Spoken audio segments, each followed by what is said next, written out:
ये काफ़ी ट्रिकी, इतनी ट्रिकी कि तुम सोच नहीं सकते। क्यों? यहाँ पे देखो इन्होंने क्या लिखा है, यहाँ पे इन्होंने लिखा कि आपको मोलैलिटी फाइंड आउट करनी है। मोलैलिटी फाइंड आउट करनी है, किसकी molality?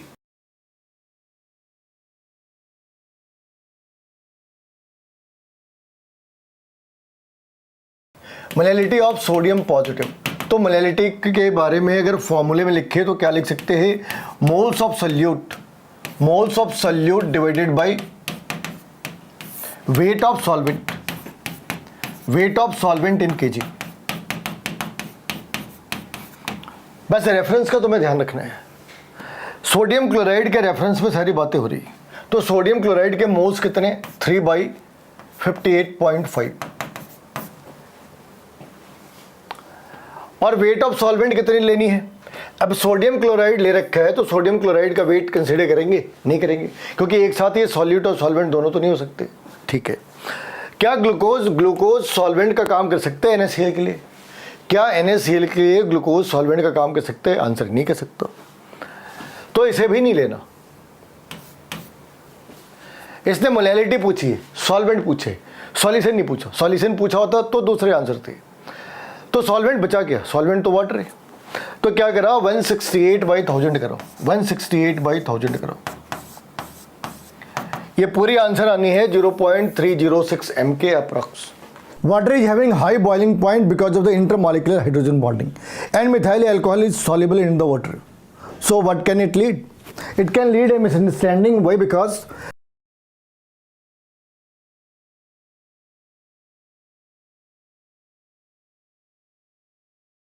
if it is a water molecule,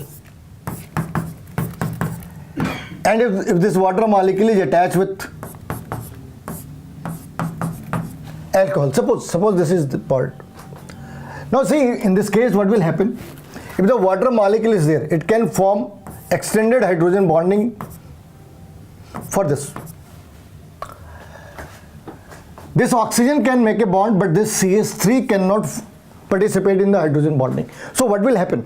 It will reduce the extensive hydrogen bonding, or we can say that intermolecular hydrogen bonding, the extent of intermolecular hydrogen bonding is going to decrease because of the presence of methyl alcohol, and this being the hydrophobic or non-polar. It's a hydrophobic, or we can say it's a non-polar. And because it's a non-polar, so it doesn't have any role in the hydrogen bond formation. So first part is incorrect statement. It added to water, boiling point of water will decrease. It is not going to increase. If the water is having higher boiling point because of the extensive hydrogen bonding, but this methyl alcohol is going to reduce that extent of hydrogen bonding, so boiling point will decrease. Second case, when the volatile solute is added to the volatile solvent, elevation in boiling point is observed. It is not the elevation in boiling point, it's a depression in the boiling point. Why? Because if both are there, if both are volatile, component A and component B is there. Suppose this is the solvent, it is volatile,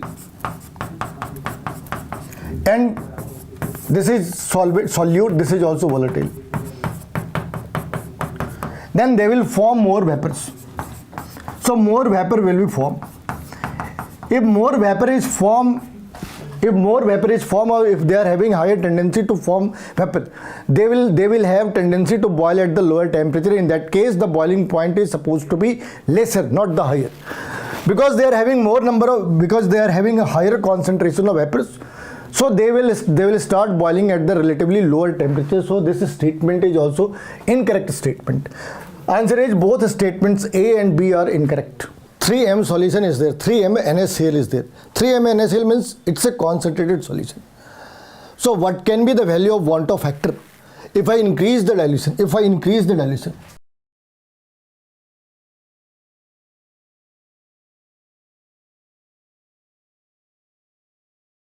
You will see that every time it is going to be 10 times more diluted. 10 times more diluted. So what will happen? One option is, because NaCl is strong electrolyte, being a strong electrolyte, the alpha is going to be nearly 1 for any dilution. This is the definition of a strong electrolyte, that even for the minute dilution they can dissociate up to 100%. So based on this perception, I1 should be equal to I2, which is equal to I3. This type of combination should be there, means 1 should be the right answer, but this is the wrong answer. Let's see why it is happening. In the ionic solution, in the aqueous solution, this can exist as a sodium positive and Cl negative. Because they are acting as an ion, so there is a stronger force of attraction between these two, although they have been segregated or they have been separated. But because they are ions, they can attract each other. So with increase in dilution, with increase in the dilution,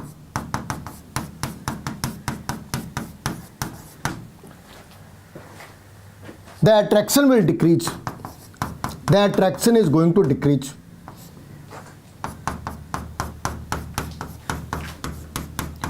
And because attraction is going to decrease, so it will act as an independent ion. In that case, although the value is not going to be changed very high, very small change will be there. In the NCERT, the data has been provided. So the change is in the terms of 0.01.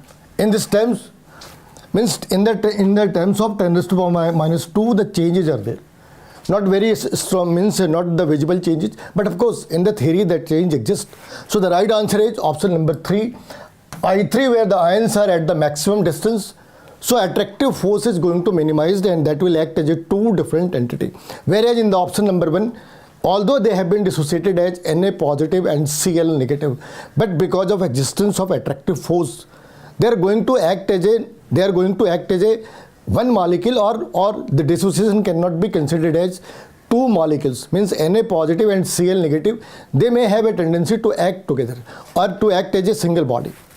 So the right answer is option number 3. In this case, the right answer is option number 3.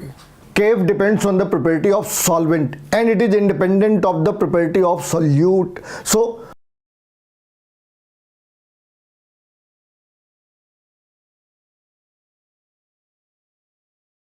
the first part is incorrect statement, because they have told solvent as well as solute. This is the incorrect part. This is not valid. Now in the second part, they have told that 0.9 lesser than 0.9 mass by volume, and the salt is written. When the name is not written, then it should be considered it's a NaCl. Blood is having 0.9%. Blood is having 0.9%, or we can say that blood is isotonic with 0.9% NaCl. They have told that it should be lesser than 0.9. So suppose this is the blood which is having 0.9 and the solution is having 0.8, let it be. It means this part is hypertonic. This part is hypertonic with respect to blood. Or we can say this contains more water. This contains more water. All these words are relative. This contains more water than the blood. So what will happen? Water will flow from higher concentration to lower concentration. As a result, we will see that blood cells has swell up. So swelling will be there. That's why this is also incorrect statement. Both statements are incorrect statement. Henry's law is valid for low temperature and low pressure. At the same time, it is valid for non-reacting gases.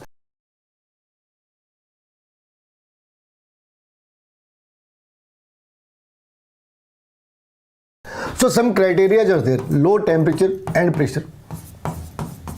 At the same time, it is valid for non-reacting gases.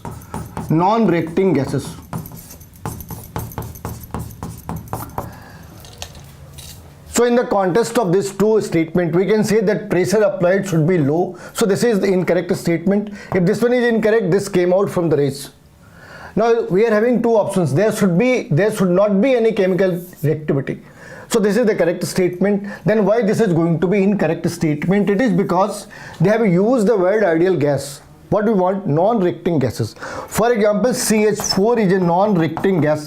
It's a non-reacting gas, but we cannot say it's a non-reacting gas with water. But we cannot say that it's an ideal gas. This is not an ideal gas. we can say that this it's a non-reacting gas, but we cannot misinterpret, we cannot go for the misinterpretation that CH4 is an ideal gas. So because of this ideal word, this statement becomes incorrect. So the right answer is option number 2. Put the formula. And it's a simple formula putting problem is there. We know that relative lowering of vapor pressure is directly proportional to mole fraction of solute. Which one is the solute here? In this case, solute is sugar.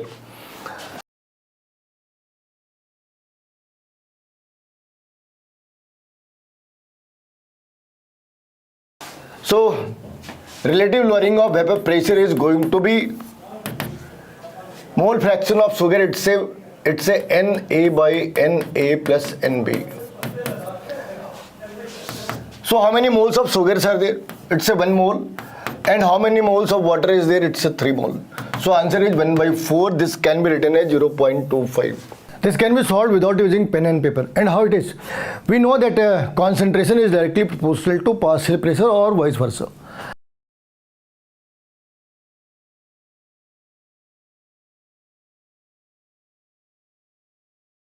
So we can write C is directly proportional to P, and if I remove the proportionality sign, I can write it's a KH into P. So what is happening in this case? I can write simply that concentration is directly proportional to pressure. So what is happening with the pressure? It's a 3 bar and we need to find what can be here. It's a 3 bar at 3.5. 3.5, it's a 3 bar. So at 9 it should be slightly less than 9. And how it can be? It's a 3.56 and this is 9. So this is roughly 4 point, let it be, it's a 2.5 roughly. Roughly it's a 2.5. So 3 into 2.5 roughly it is 7.5. So answer is option number 3. Otherwise if you want, you can write like this: 3.56 by 9.00 into 10 raised to power minus 2.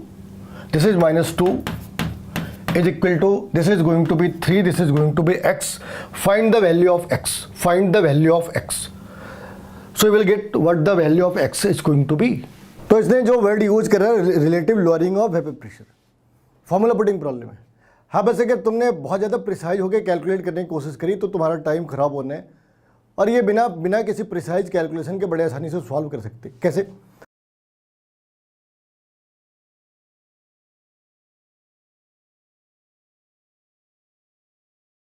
तो यहाँ इन्होंने जो word use करा ना, उस word के ऊपर जाओ. इसने लिखा है relative lowering of vapour pressure.